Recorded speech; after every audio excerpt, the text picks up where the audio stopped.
Hey friends, what's good? Derek here from Bomb Socks with another day of Bomb Bites, where we feast upon the words of Christ one bite at a time.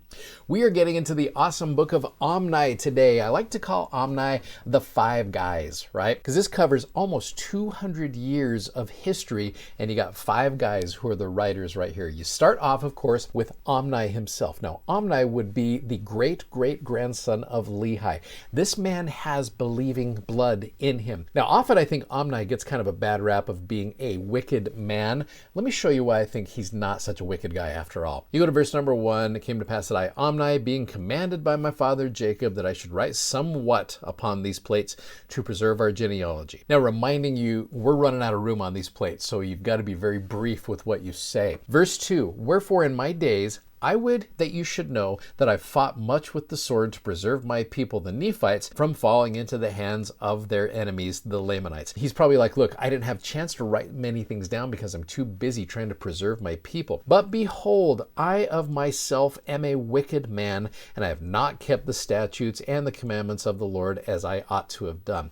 Now, if that's the case, how many of us follow into the category of wicked if we haven't kept the commandments as we should have? Now, one of the cool things that helps me gain some insight into who Omni is, you click on the word am, as far as I of myself am a wicked man. It gives you three topical guide things to search: confession, honesty, and humility. Last time I checked, those are three very desirable qualities. Here is this man who's just like, look, I'm a wicked man. And I don't know if he's just being rough on himself or this man is just tired from fighting. It's like, look, I just haven't kept the commandments as well as I should have. Now, you get into verse number 3. It came to pass 276 years had passed away, and we had seen many seasons of peace, and we had many seasons of serious war and bloodshed. Yea, and in fine, 282 years had passed away, and I had kept these plates according to the commandments of my fathers, and I conferred them unto my son Ammoron, and I make an end.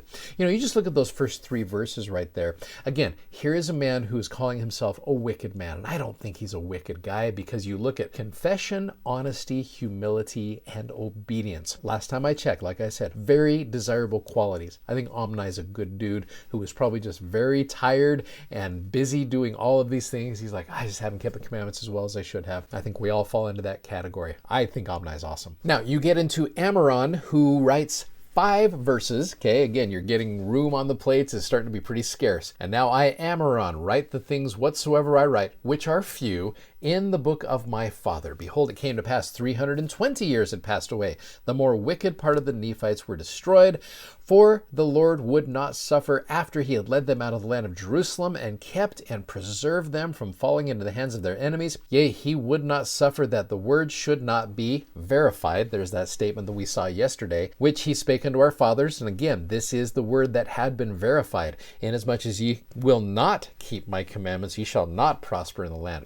Wherefore the Lord did visit them in great judgment. Nevertheless, he did spare the righteous, that they should not perish, but did deliver them out of the hands of their enemies. And it came to pass that I did deliver the plates unto my brother Chemish. Now here is writer number 3, the incredibly prolific writer Chemish, that writes 1 verse. Verse 9 is almost kind of humorous the way he writes this, but again, I want to give these guys as much grace as possible.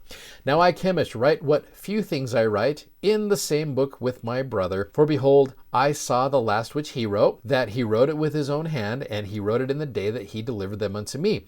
And after this manner we keep the records, for it is according to the commandments of our fathers, and I make an end. I love that. He's just like, yep, I got the records. I saw that my brother wrote here, and he did good, and I'm going to write something too, and I'm going to pass it on. There you go. There's Chemish for you. Now you got writer number 4, Abadam, who is the son of Chemish.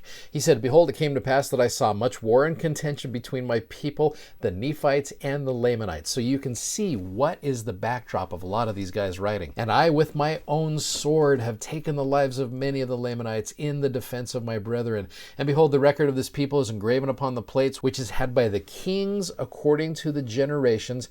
And I know of no revelation save that which is written, neither prophecy, wherefore that which is sufficient is written. There's that statement again. It's like, look, I don't know what else to add. And I make an end. So we're 11 verses in and 4 riders down, right? And again, I want to give these guys some props here because they're fighting a lot and they're trying to preserve themselves. And they're just like, I'm just trying to keep this thing going and I'm passing it along. Sometimes the keeping of the commandments can actually be pretty tough for some people. And they're just like, look, I'm just going to do my best. These 4 guys, I think, did their best. And now you get to rider number 5 in verse number 12. His name is Amalekite. He's a good dude. He is the son of Abadam, who just wrote there.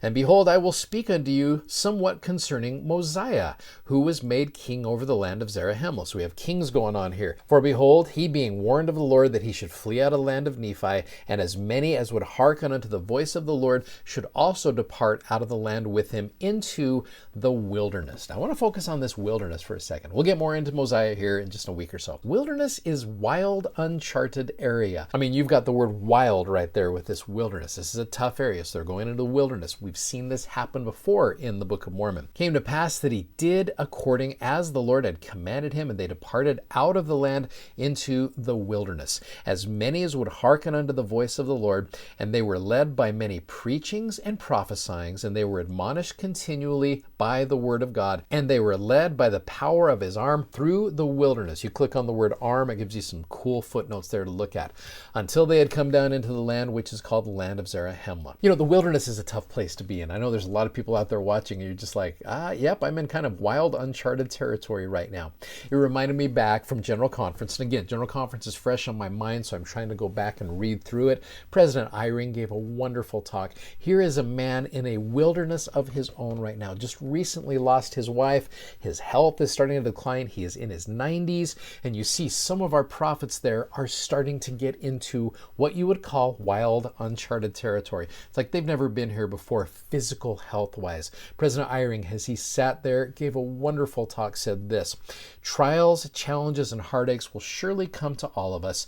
None of us are immune from, quote, the thorns of the flesh. Yet as we attend the temple and remember our covenants, we can prepare to receive personal direction from the Lord. So just like President Eyring said, and just like Amalekite said here, as you let the word of God lead you through the wilderness and the crazy uncharted adventures of your life, you will see the power of his arm extended to you in your life. I've seen it happen in my own life. I've seen it happen with others. I watched it happen with our apostles and prophets in conference, and I know that that is a true principle. Thank you so much for watching. Thanks for subscribing. Thanks for sharing these messages. As always, we're so grateful that you do that. If you like what you see, click the like button, and you got to go check out our amazingly comfortable gospel themed socks at bombsocks.com. Have a great day, and we'll see you. Godspeed. Bye-bye.